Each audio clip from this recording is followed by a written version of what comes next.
என்ன நீ சொன்ன செய்ய மாட்டேங்க. ஒத்தை வேலை செய்தார். அன்பார்ந்தவரே, இன்று 2வது மாதத்தின் முதல் சனிக்கிழமை அன்று நாம் அன்னையை நோக்கி வந்து இருக்கிறோம். கடந்த மாதம் முழுவதும் கண்மணி போல் காத்து இந்த புதிய வாரத்திலும் ஒரு வாரங்களை நாம் கடந்து இந்த புதிதான இந்த சனிக்கிழமை இரவிலே நாம் அனைவரும் நம்முடைய லூர்து அன்னையை நோக்கி நாம் நம்முடைய விண்ணப்பங்களை அர்ப்பணிப்போம். இன்று அருமையான சகோதரி பன்னீர்செல்வம் குடும்பத்தினர் அவர்கள் லூர்து அன்னைக்கு செய்ய வேண்டியதை செய்துவிட்டு இந்த விண்ணப்பத்தை எழுதி கொடுத்திருக்கிறார்கள். பன்னீர்செல்வம் அவர்களுக்கு நல்ல உடல்நலம் சுகத்தையும், அந்தோனிய கிறிஸ்தவருக்கு தொழில் முன்னேற்றத்திற்காகவும், கிருஷ்ணா மேரிக்கு விரைவில் அரசு வேலை கிடைப்பதற்காகவும், இதுவரை செய்த உதவிக்காக நன்றி.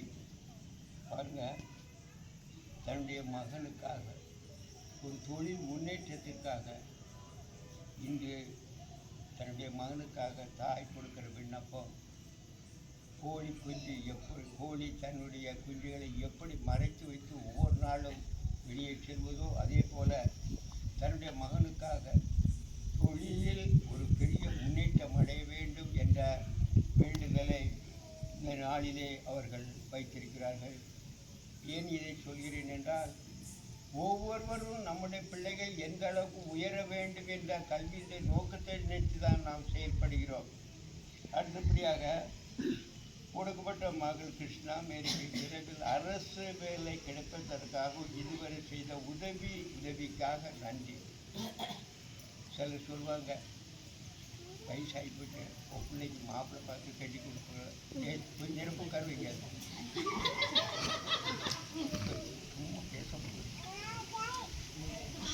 உன் பிள்ளைக்கு ஒரு மாப்பிள்ளை பார்த்து கல்யாணத்தை முடிக்க வேண்டியதானு சொல்லுவாங்க.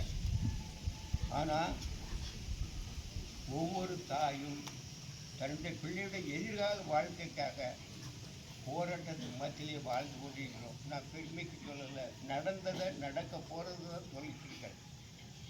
ஏனென்றால் கடந்த 2 வாரமாக மனப்பாடு மீனுக்கு போடுறது கிடையாது.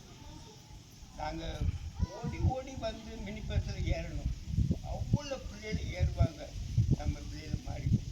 அப்போ நான் என்னதான் ஒரு நாள் மினி பஸ்ஸில் வர மாட்டேங்குது, உங்களெல்லாம் பார்க்கறப்ப மினி பஸ்ஸில் ஏறிங்க. அப்போ கேட்பேன், தாத்தா நான் கொலை சொல்கிறேன் மாட்டேன், நான் அந்த கடையில் வேலை பார்க்க, இந்த கடையில் பார்க்க, சொந்த காலில் நிற்கிற நம்ம யார் தாத்தா நம்மளை மதிப்பா? அதே தான் பிள்ளையுடைய எண்ணம். ஏனுதானு இருக்கக்கூடாது. இந்த காலகட்டத்தில் நம்ம சொந்த காலம்னு கேட்பேன், கட்டி நான் தாத்தா கேட்கணும், கஷ்டப்படுறேன், எவ்வளோ சொன்னேன் தாத்தா 10,000 தராங்க, லீவு கேட்க கஷ்டப்படுறேன். இப்படியெல்லாம் தன்னுடைய போராட்டத்துக்கு மத்தியில் பிள்ளைகளுடைய வாழ்க்கையை எப்படியா அர்ப்பணித்துக் கொண்டிருக்கிறார்கள்.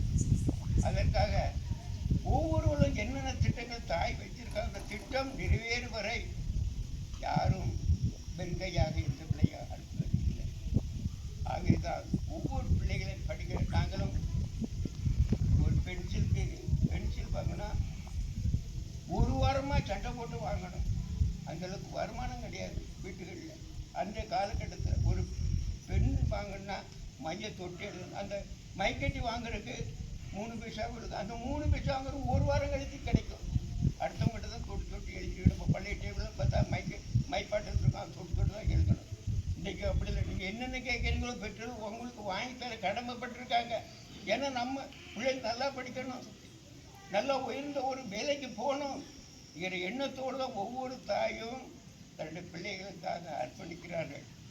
அவருடைய விண்ணப்பம் நிறைவேறும் கண்டிப்பாக. ஆகவே இந்த நாளில் அருமையான முறையில் பன்னீர்செல்வம் குடும்பத்திற்காக நாம் ஜெயிப்போம்.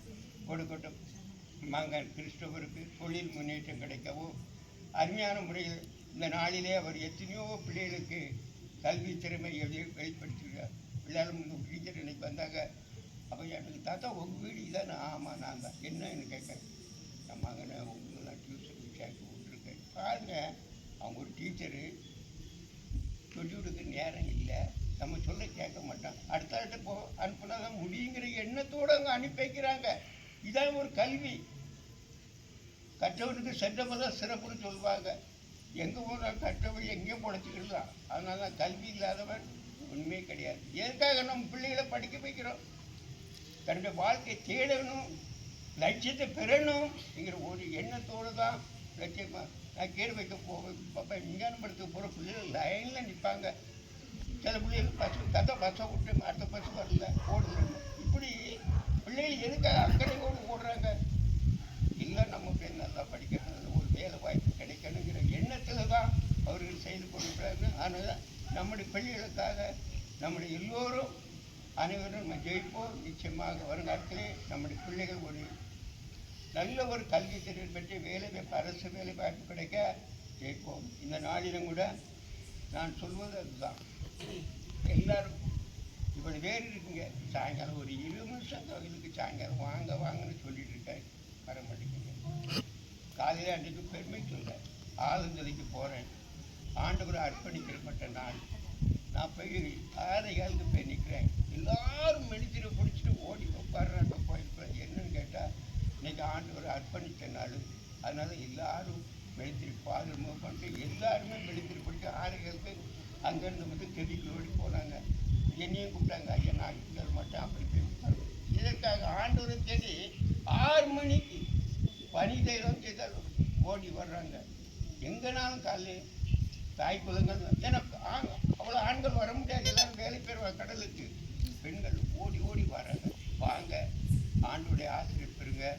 நிச்சயமாக நம்மளுடைய குடும்பம், நம்முடைய பிள்ளைகளோட வாழ்க்கையில் ஒரு நல்ல ஒரு திருப்பம் கேட்டு என்ற நம்பிக்கையோடு நூல் அன்னை நோக்கி நாம் கேட்போம்.